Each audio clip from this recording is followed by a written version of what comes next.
আমরা শুধু বারুইপুরের ইনসিডেন্ট নয়, কোথাও এই ধরনের ঘটনা এই রাজ্যে যাতে না ঘটে তার ব্যবস্থা প্রথম থেকেই নিচ্ছি।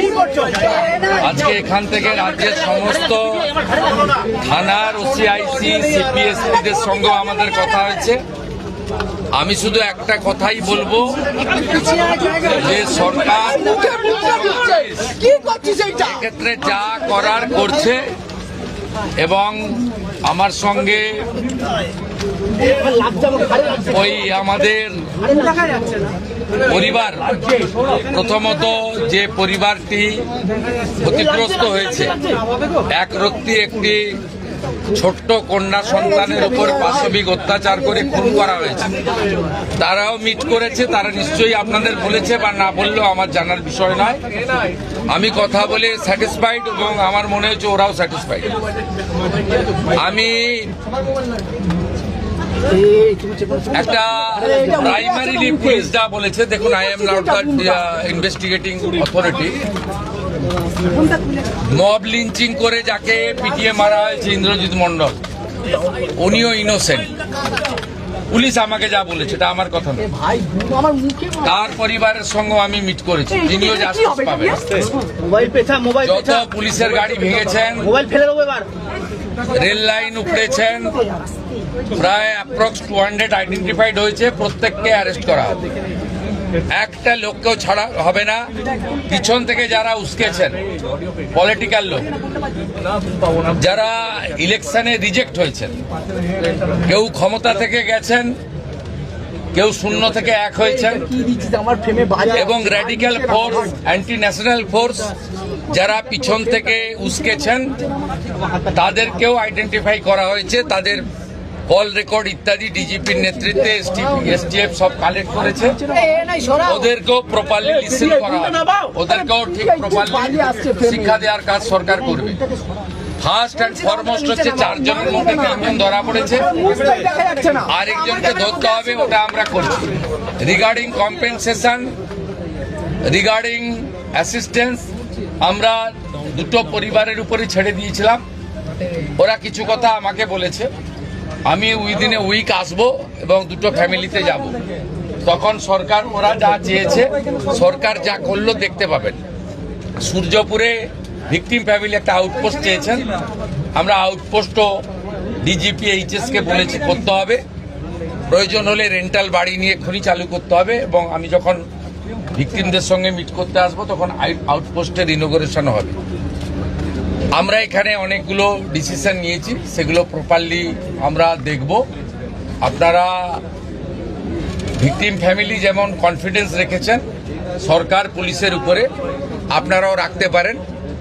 আমার মনে হয় না এর আগে কোনো পুলিশ মন্ত্রী বা মুখ্যমন্ত্রী এই ধরনের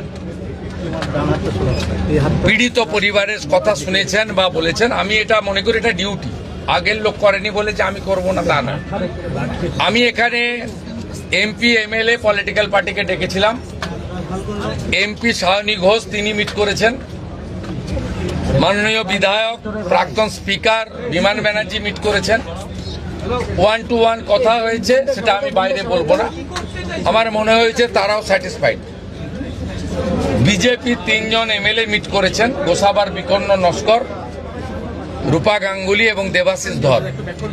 তারাও কিছু বক্তব্য আমাকে বলেছেন, তাদেরকেও আমি সরকার এবং পুলিশের কতটা প্রোগ্রেস হয়েছে ব্রিফ করেছি। আমার বিশ্বাস, এবং এখান থেকে আমি ভার্চুয়ালি গোটা রাজ্যের সমস্ত থানার সঙ্গে যুক্ত হয়েছি, আমি তাদের পরিষ্কার বলেছি যে ঘটনা রোধ করতে হবে এবং প্রপার আপনার যে প্রসিডিওর আছে, ভারতীয় ন্যায় সংহিতা, সুপ্রিম কোর্টের একাধিক গাইডলাইন, জাতীয় মহিলা কমিশন, জাতীয় মহিলা শিশু রক্ষা কমিশন, পস্কো অ্যাক্টের আয়তায় যে গাইডলাইনগুলো আছে, হিউম্যান রাইটস কমিশনের যে গাইডলাইনগুলো আছে, রাজ্য সরকারের যে বর্তমান সরকারের যে মনোভাব, বারে বারে মুখ্যমন্ত্রী যে কথাগুলো বলছেন, তার মন্ত্রীরা বলছেন, ডিজিপি যে নির্দেশ দিচ্ছেন এগুলো আপনাকে ফলো করতে হবে। আমরা পুরো বিষয়টা দেখেছি। এখানে মিসিং ডায়েরি হয়েছে আগের দিন রাত্রিবেলা 11:50 PM তারপরে ক্রমান্বয়ে যে ঘটনাগুলো হয়েছে মিনিট টু মিনিট আমি প্রাইমারি অ্যানালাইসিস করেছি।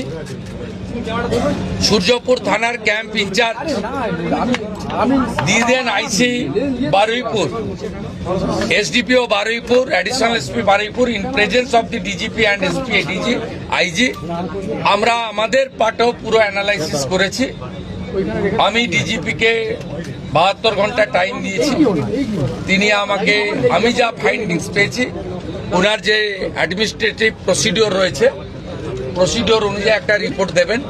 রিপোর্ট দেওয়ার পরে অ্যাডমিনিস্ট্রেটিভ পার্টে আমাদের যে অ্যাকশন নেওয়ার, আমাদের কোনো লোকের যদি কোনো ওই টাইমের মধ্যে কোনো শিথিলতা থাকে 1%ও, সেক্ষেত্রেও খুব স্ট্রং অ্যাকশন নেওয়া হবে। আমি পাওয়ারে আসার পরে বা মুখ্যমন্ত্রিত্ব দায়িত্বের পরে আরজি করের মামলায় 3 জন টপ আইপিএস অফিসারকে সাসপেন্ড করেছি। এক্ষেত্রে আমার মেসেজ খুব ক্লিয়ার আছে, সবাই সেটা দেখেছে। আমি খুব পার্সোনালি স্যাটিসফাইড যে ওইটুকু একটা বাচ্চা মেয়ের পরিবার, সেই পরিবার এন্টার আমার সঙ্গে প্রায় 10 জন বাবা মা সহ মিট করেছে এবং তারা কনফিডেন্স জানিয়েছে, আস্থা জানিয়েছে সরকারের উপরে, মুখ্যমন্ত্রীর উপরে, পুলিশের উপরে। এটা আমার আজকে বড় প্রাপ্তি। আর মব লিঞ্চিং করে যে নিরীহ লোকটাকে বা ছেলেটাকে মেরে দিয়েছে, আনমেরিড একটি ইয়াং বয়, সেখানে যারা হত্যাকারী তাদেরকেও প্রপারলি মার্ডার কেসে যুক্ত করা হবে এবং পুলিশকে ডাইরেক্ট ইনস্ট্রাকশন আছে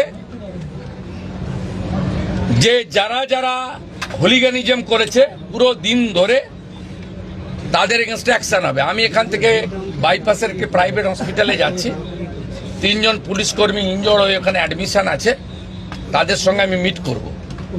প্রায় 200-র বেশি আইডেন্টিফাইড লোক, তাদেরকে আমি পরিষ্কার বলে গেলাম যারা উস্কানি দিয়েছে কারোর ইন্ধনে, পলিটিক্যাল বায়াসনেস নিয়ে, মিডিয়াতে পাবলিসিটির লোভে, সোশ্যাল মিডিয়ায় চিপ ভিউয়ার্স বাড়ানোর জন্য ওদেরও কিন্তু ছাড়া হবে না, তো তারাও ভুগবে, এটুকু আমি বলে দিই।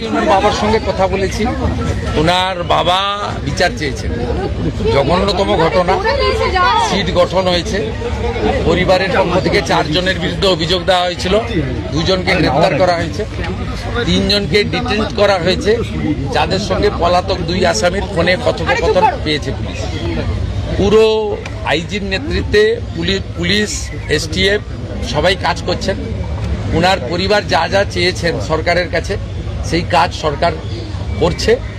আমি আশা করি যে তদন্তের মাঝপথে আমার না বলাই ভালো, কিন্তু এটুকু আমি বলে দিচ্ছি, পরিবার যেভাবে জাস্টিস চেয়েছেন, পরিবার সরকার এবং পুলিশের কাছ থেকে যে যে সহযোগিতা চেয়েছেন সেটা তারা পাবেন।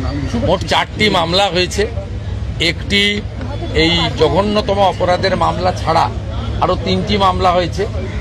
সম্ভবত আমি এক্ষুনি বলবো না, আমি কাউকে ক্লিয়ারেন্স দিতে চাই না, পুলিশ বলবে। যেটা মব লিঞ্চিং হয়েছে এর পিছনে একটা কমিউনাল অ্যাঙ্গেল ছিল। রেল লাইনে যেভাবে রেলপথকে উপড়ানো হয়েছে, আমাদের অতীত ইতিহাস মনে পড়ছে। 2019-এর সিএ বিরোধী আন্দোলন বা কিছুদিন আগে ওয়াকফ অ্যামেন্ডমেন্ট বিরোধী আন্দোলন। তৃতীয় হচ্ছে সিআরপিএফের 2 জন জওয়ান আহত হয়েছেন, একটা পুলিশের গাড়িকে জ্বালানো হয়েছে। আপনারা নিশ্চিন্তে থাকুন, প্রথমটার তো বিচার দেব, ক্যাপিটাল পানিশমেন্ট দেব। ওর বাবা যা যা চেয়েছে সব করবে মুখ্যমন্ত্রী, সাথে সাথেই ফোনে কথা বলেছে। তো আমি খুশি যে ওনারা আমার আস্থা রেখেছেন।